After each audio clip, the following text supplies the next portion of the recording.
Essa questão aqui não envolve nenhum cálculo, só análise, mas eu achei muito importante responder ela. Então, aqui, ela diz o seguinte: em cada item, classifique as grandezas envolvidas em diretamente ou inversamente proporcionais.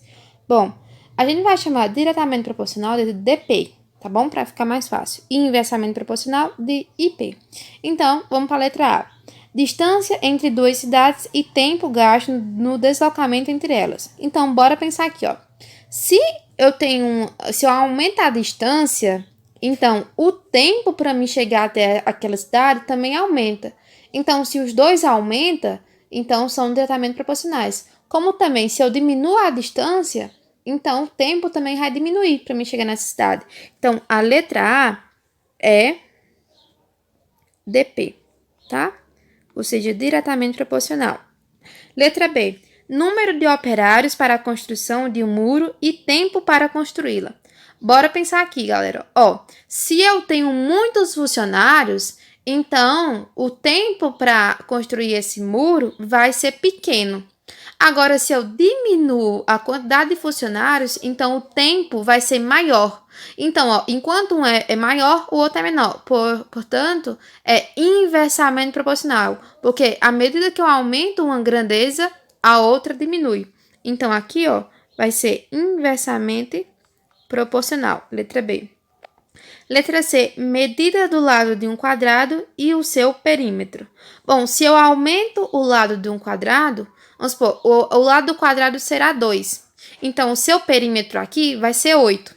Agora, se eu aumento, vamos supor, esse lado desse quadrado para 4, o seu perímetro vai ser quanto? Vai ser 16, certo? Então, observa que à medida que eu aumento o lado do perímetro, ou o lado do quadrado, o perímetro também aumenta, certo? Da mesma forma, se eu diminuir o lado desse quadrado, o perímetro também vai diminuir. Então, são grandezas diretamente proporcional.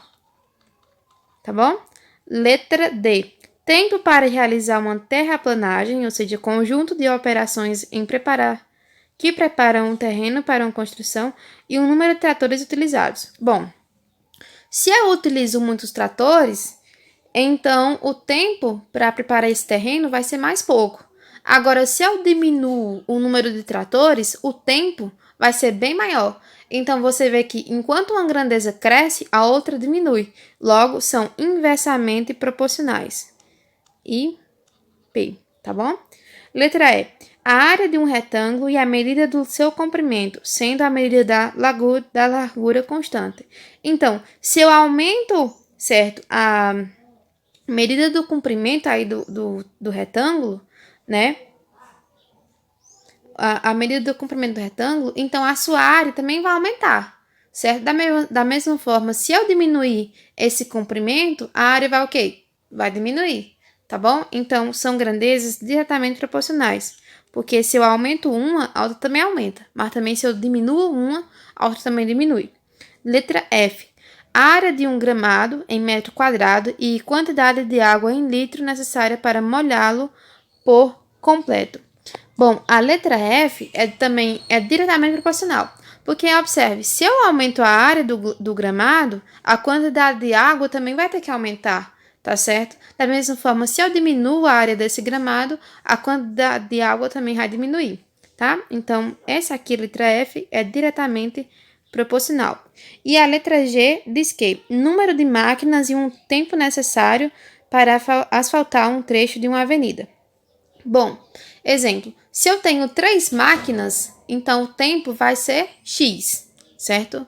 Agora, se eu pego 4 máquinas, então esse tempo vai diminuir, tá certo? Quanto mais máquinas, menos tempo, certo? O trabalho vai ser feito em menos tempo.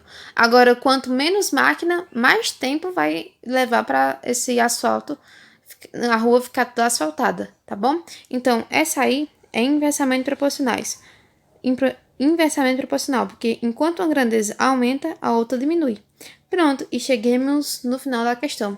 Eu espero que vocês tenham gostado, sobretudo entendido, tá? Se vocês quiserem que eu traga mais questões desse tipo, é só comentar aí, tá bom? E é isso. Bons estudos, um cheiro e um queijo. Até a próxima. Fui!